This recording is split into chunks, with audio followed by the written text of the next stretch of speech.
Hulda and Tanta Anna.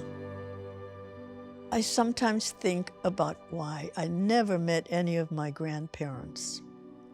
They lived in a small town in Poland called Kolomea, which is now part of Ukraine. My father told me that he left his family when he was 16 and immigrated to Germany because he did not want to join the Polish army. He acquired a job in a shoe store in Düsseldorf and made a life for himself. My mother also lived in Poland with her large family of 7 brothers and sisters. She revealed to me when I was an adult that since her family was poor and had many children, her mother gave her away to her well-off sister who lived in Viersen, Germany. This was my mother's aunt and my great-aunt, Tante Anna. I was really astonished and had much compassion for my mother because I had experienced this kind of separation from her during the Holocaust, and I knew exactly what it felt like.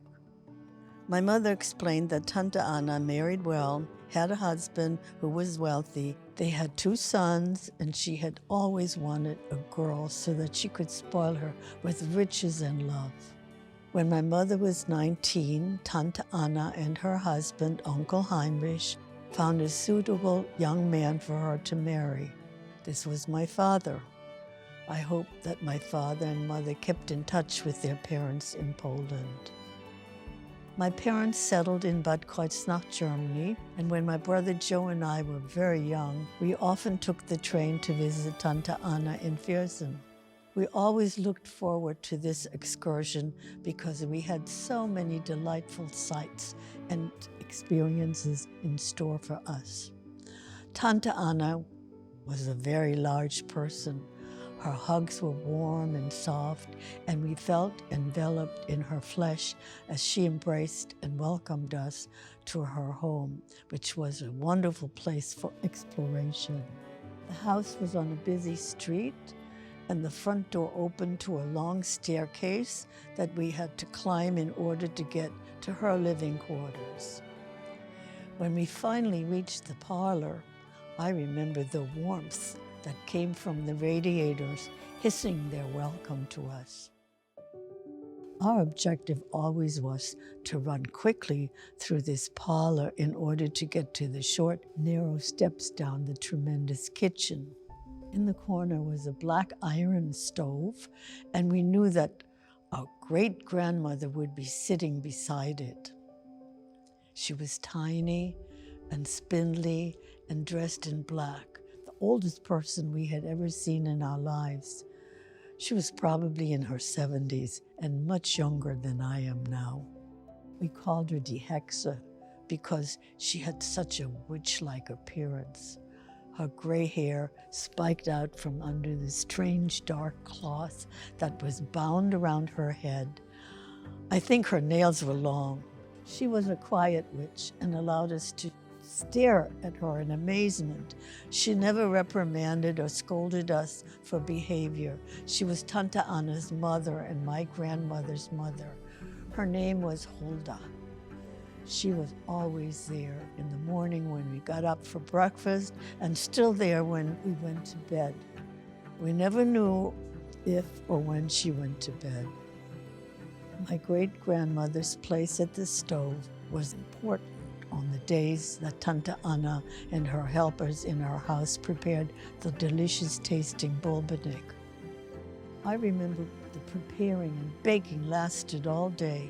Huge piles of potatoes had to be peeled and grated and placed into immense bowls.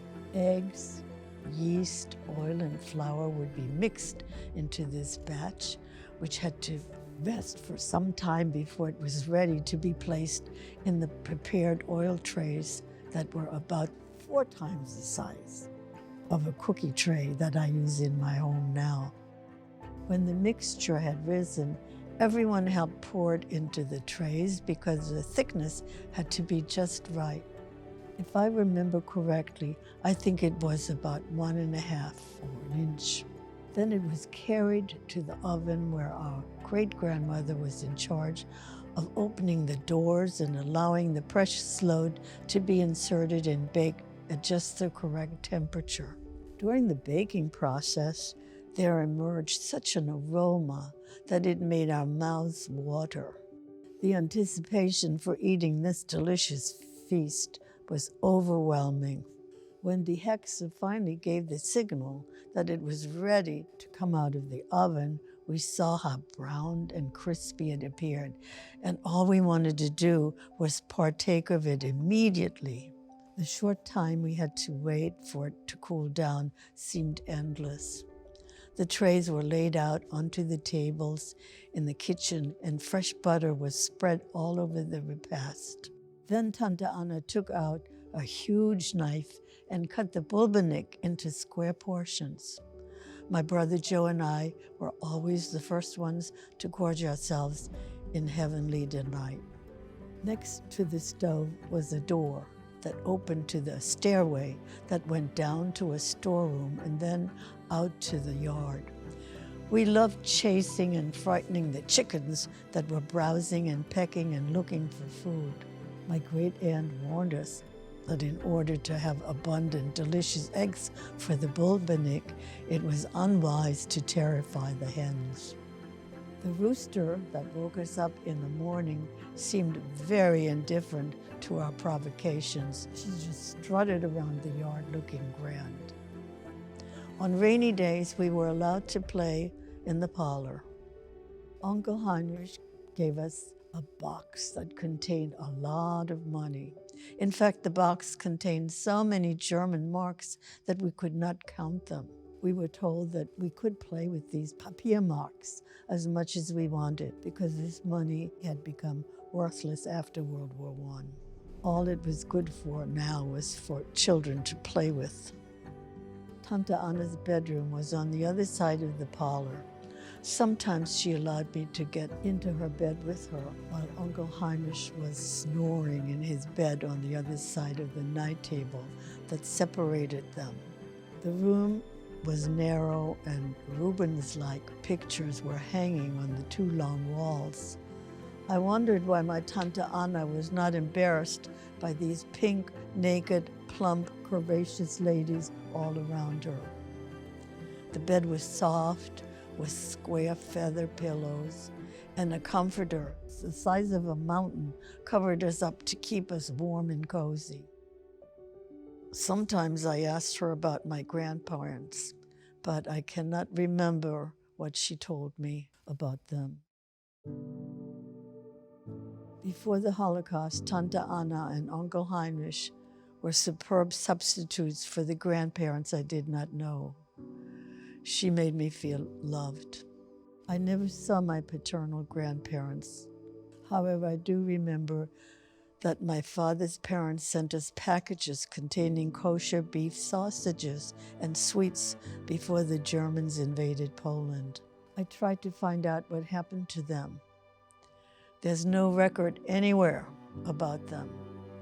From Father Patrick Dubois, who did much research on what happened to Jews who lived in the part of Poland that is now Ukraine, I have been able to guess that they were shot and buried in mass graves. When the United States Holocaust Memorial Museum opened, I checked records and found the names of Hulda Drimmer, Anna Knoll, and Heinrich Knoll. They died in Riga concentration camp.